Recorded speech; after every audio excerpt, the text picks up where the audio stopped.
What are some things you can do that cause your presence to collapse and cause people to look at you as a subordinate or lower level person, even though you're not, or even though you're not trying to show it or put it on display? There are things that people do that they don't even know that they're doing that cause people to have these responses or to read these things coming off of you. And if you notice that you're doing these, or once you become aware and conscious of them, you can probably eliminate them very quickly, meaning as in stop doing them immediately. Let me tell you what some of them are. Number one are your micro apologies. When you walk into a space or you're dealing with other people and you give off nervous smiles, you say the word sorry unnecessarily, or you explain yourself when nobody asked you for an explanation. These are all forms of micro apologies, and they make you look like a subordinate, lower level person because you don't need to be given this material, but you're giving it away anyway. It's like extra static that is interfering with the main signal. Number two, over scanning the room. When you walk into a room, you can scan the room and look around and see who or what is in the room, but you don't need to overscan.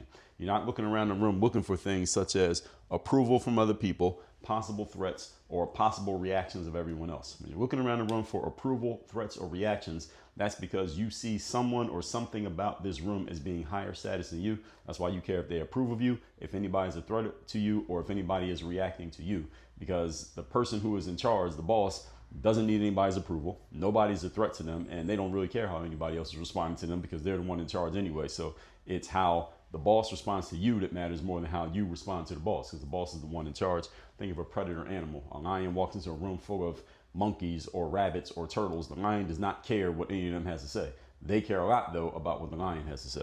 And number three, filler words and filler movements. So if you're tapping your feet, when you're standing up, if you're consistently shifting your weight for no reason, it matters to shift your weight if you're actually walking, but shifting your weight for no reason, tapping your feet, tapping a pen if you have an ink pen, messing with your phone for no reason, adjusting your clothes, touching your face. These are all forms of filler movements. And again, they are static that interferes with the main signal of what you want to be sending.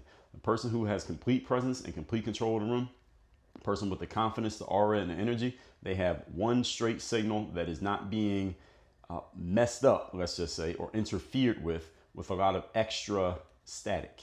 All of these things that I just mentioned are extra static that interfere with the signal and they lower your presence. All you have to do is eliminate these, because most elevation in life is through the process of elimination, not addition, and your presence level goes up. You want to learn more about implementing this and making it real in your life and everything that you do? Join the Power Presence Mastermind, where you have me as your direct coach. The link is there in my profile, or just text the number in my profile with the word power. We'll tell you how to get in. Work on your game.